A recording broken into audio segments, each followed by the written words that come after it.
এই মুহূর্তের সবথেকে বড় খবর তোমরা সামনে স্ক্রিনে দেখতে পাচ্ছ। দ্রুত নিয়োগের একটি পরীক্ষায় কনস্টেবলদের দ্রুত নিয়োগ করা হবে একটি মাত্র পরীক্ষায় কনস্টেবলদের। কি বলতে চাইছে আসলে পর্ষদ, তোমাদের সম্পূর্ণ বিস্তারিত কিন্তু আজকের ভিডিওতে জানাবো। ভিডিওটা প্রথম থেকে শেষ পর্যন্ত দেখবে। একদম খবরের কাগজের কার্ডিং তোমাদের সামনে নিয়ে এসেছি।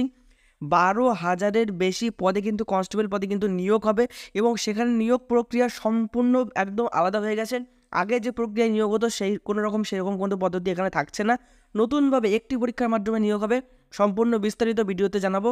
এবং হ্যাঁ, কনস্টেবল পদে কিন্তু 12,000-এর বেশি বিজ্ঞপ্তি কিন্তু অলরেডি কিন্তু বেরিয়েছে, সেই সম্পর্কেও তোমাদের আজকে ভিডিওতে জানাবো। তো দেখো, একদম প্রথমেই দেখতে পাচ্ছ খবরের কাগজে কাটিংয়ে লেখা আছে, কনস্টেবল পদে নিয়োগ দ্রুত করতে চাইছে রাজ্যের পুলিশ কর্তারা। এর জন্য প্রাথমিক এবং মূল লিখিত পরীক্ষার বদলে একটি লিখিত পরীক্ষা করতে গত মাসে প্রস্তাব পাঠানো হয়েছে নবান্নে। সূত্রের খবর, কনস্টেবল পদে 12,000 নিয়োগ হবে।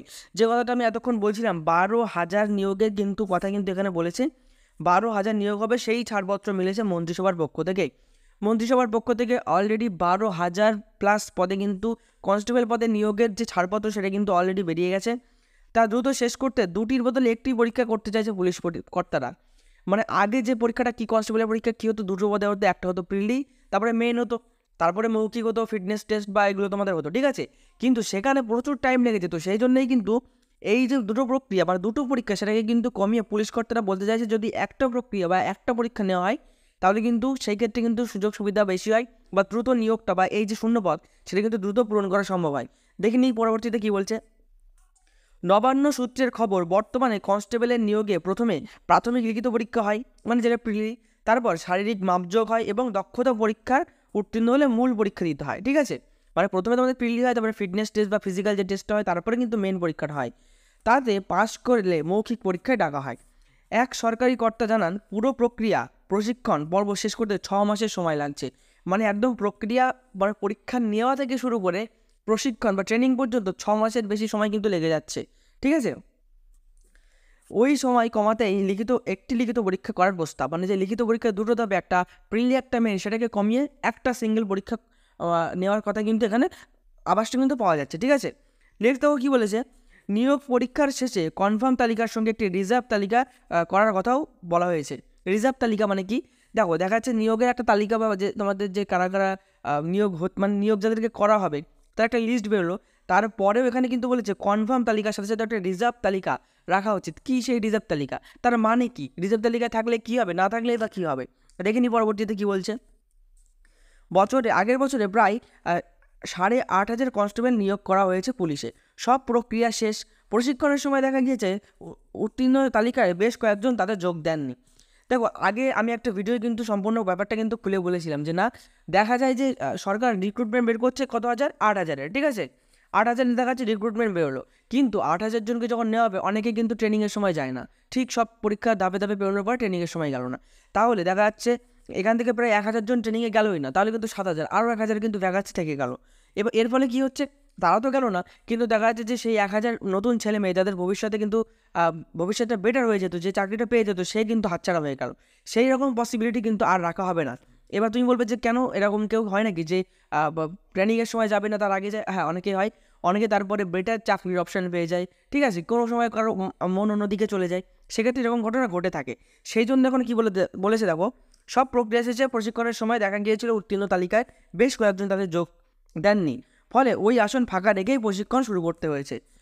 পুলিশের একাংশের দাবি, তা এড়াতেই এই রিজার্ভ তালিকা তৈরি করা হবে। প্রশিক্ষণের সময় উত্তীর্ণ তালিকা থেকে কেউ যোগ না দিলে রিজার্ভ তালিকা থেকে সেই শূন্যস্থান পূরণ করা হবে। মানে যেরকম তোমার একদম মানে একটা তোমার মেন যে তালিকা, সেই তালিকা যেরকম তৈরি করা হয় এবং তার বেসিসে কিন্তু প্রশিক্ষণ বা ট্রেনিংয়ে ডাক দেওয়া হয়। এবার যদি কেউ ট্রেনিংয়ে অ্যাটেন্ড না করে বা ট্রেনিংয়ে যোগদান না করে, তখন ওই রিজার্ভ তালিকা থেকে কিন্তু সেই শূন্যস্থানটাকে পূরণ করা হবে। দেখা যাচ্ছে 500 জন ট্রেনিংয়ে আসলো না, তার মানে কি সেই 500 জনের ভ্যাকান্সি আবার খালি যাবে।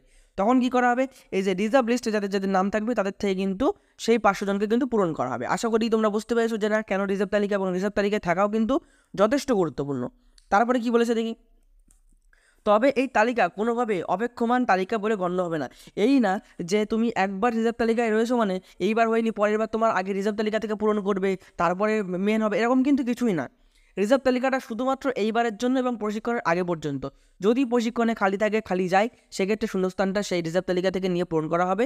প্রশিক্ষণ শুরু হয়ে গেলে একবার সেই রিজার্ভ তালিকার কোনো ভ্যালু নেই। দেখো সেই কথাটাই কিন্তু বলেছে, প্রশিক্ষণ শুরু হয়ে গেলে ওই রিজার্ভ তালিকার কোনো অস্তিত্ব থাকবে না বলে নবান্নের পাঠানো প্রস্তাবে বলা হয়েছে। নবান্নে পাঠানো প্রস্তাবে কিন্তু আরও কয়েকটা কথা কিন্তু বলেছে, সেগুলো কিন্তু তোমাদের একেবারে জেনে নেওয়া উচিত। যেগুলো দেখো বলেছে, নবান্নের বিচারাধীন ওই প্রস্তাবে ওই 12,000 পদের মধ্যে 15% বা 15% পদ সিভিক ভলেন্টিয়ারদের জন্য সংরক্ষণ রাখার কথা কিন্তু বলা হয়েছে। মানে 12,000 পদের ভিতরে 15% বা 15% কিন্তু সিভিক ভলেন্টিয়ারদের খাতে কিন্তু চলে যাবে। তারপরে দেখো বলেছে, আগে ছিল 10%, সেটা কিন্তু এখন বাড়িয়ে 15% করানো হয়েছে। প্রস্তাবে প্রাক্তন সেনাকর্মীদের বা রিটায়ার্ড যারা ফোর্সের লোকজন আছে, তারা বুঝতেই পারছো, তারা কিন্তু তাদের জন্য 5% সংরক্ষণ রেখে তাদের বয়স এবং শারীরিক দক্ষতা ছাড়ের দেওয়ার কথাও কিন্তু সেই প্রস্তাবে কিন্তু বলা হয়েছে। তার মানে অনেক চাঞ্চল্যকর এবং অনেক নতুন তথ্য কিন্তু আজকে জানতে পারলে, যেখানে বলা হয়েছে যে না, পরীক্ষা যে পদ্ধতি সেটা কিন্তু হয়ে যেতে পারে দুটো পরীক্ষার বদলে কিন্তু হয়ে যেতে পারে একটা মেন পরীক্ষা, মানে একটাই লেখা পরীক্ষা, তারপরে তোমার ইন্টারভিউ হবে এবং তোমার ফিটনেস টেস্ট বা যেটা হয় সেটা নিয়ে কিন্তু চাকরিটা হয়ে যাবে। এবং এখানে আরেকটা নতুন জিনিস আমরা কি জানতে পারলাম, যে না, ডাইরেক্ট কিন্তু চাকরি না, তোমার একটা মেন মেরিট লিস্ট আসবে, তার সাথে সাথে কিন্তু রিজার্ভ একটা ক্যাটাগরি থাকবে।